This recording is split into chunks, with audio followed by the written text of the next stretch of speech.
Good morning बच्चों। आज हम कक्षा 7 में सामाजिक विज्ञान का चौथा अध्याय मुगल साम्राज्य पढ़ेंगे, जिसमें हम मुगल सैन्य अभियान के बारे में आज चर्चा करेंगे। मुगल सैन्य अभियान। प्रथम मुगल शासक बाबर 1526 से 1530 ने जब 1494 में फरगाना राज्य का उत्तराधिकार प्राप्त किया तो उसकी उम्र केवल 12 वर्ष की थी। मंगोलों की दूसरी शाखा उज़्बेकों के आक्रमण के कारण उसे अपनी पैतृक गद्दी छोड़नी पड़ी। अनेक वर्षों तक भटकने के बाद उसने 1504 में काबुल पर कब्जा कर लिया। उसने 1526 में दिल्ली के सुल्तान इब्राहिम लोदी को पानीपत में हराया और दिल्ली और आगरा को अपने कब्जे में कर लिया। तालिका 1 में मुगलों के प्रमुख सैन्य अभियानों को दिखाया गया है, इसे ध्यान से पढ़िए। क्या आप इस लंबे घटनाक्रम को कोई पुनरावृत्ति ढूंढ सकते हैं? उदाहरण के लिए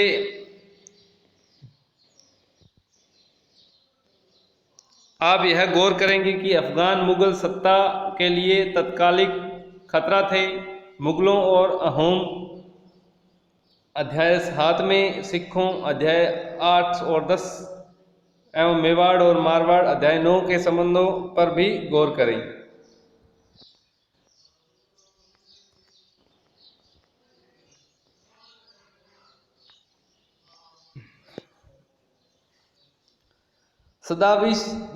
सफाविद ईरान से अकबर और हुमायूं के संबंधों में क्या अंतर था?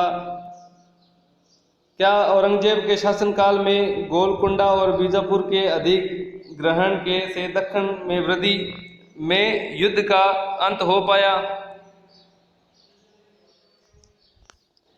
चित्र 4 16वीं शताब्दी में युद्धों में तोप और गोलाबारी का पहली बार इस्तेमाल हुआ।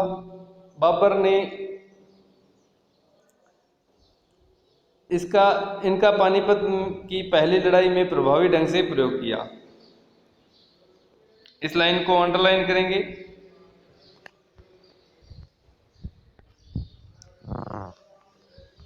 अब है तालिका मुगल सम्राट कि कौन कौन से मुगल सम्राट हुए और उनके प्रमुख अभियान और घटनाएं बताई गई हैं। पहला है बाबर 1526 से 1530। 1526 में पानीपत के मैदान में इब्राहिम लोदी एवं उसके अफगान समर्थक को हराया। 1527 में खानुआ के राणा सांगा राजपूत राजाओं और उनके समर्थकों को हराया। 1528 में चंदेरी के राजपूतों को हराया। अपनी मृत्यु से पहले दिल्ली और आगरा में मुगल नियंत्रण स्थापित किया। ये बाबर की अभियान और घटनाएं हैं। अब है इसके बाद हुमायूं 1530 से 1540 एवं 1555 से 56। हुमायूं ने अपने पिता की वसीयत के अनुसार जायदाद का बंटवारा किया। प्रत्येक भाई को एक एक प्रांत मिला। उसके भाई मिर्जा कमरान की महत्वाकांक्षाओं के कारण हुमायूं अपने अफगान प्रतिद्वंदियों के सामने फीका पड़ गया। शेर खान ने हुमायूं को 2 बार हराया, 1539 में चौसा में और 1540 में कन्नौज में। इन पराजयों ने उसे ईरान की ओर भागने को बाध्य किया। ईरान में हुमायूं ने सफाविद शाह की मदद ली। उसने 1555 में दिल्ली पर पुनः कब्जा कर लिया, परंतु उससे अगले वर्ष इस इमारत में एक दुर्घटना में उसकी मृत्यु हो गई। यह इमारत जो दिखाई गई है उसी में हुमायूं की मृत्यु हुई।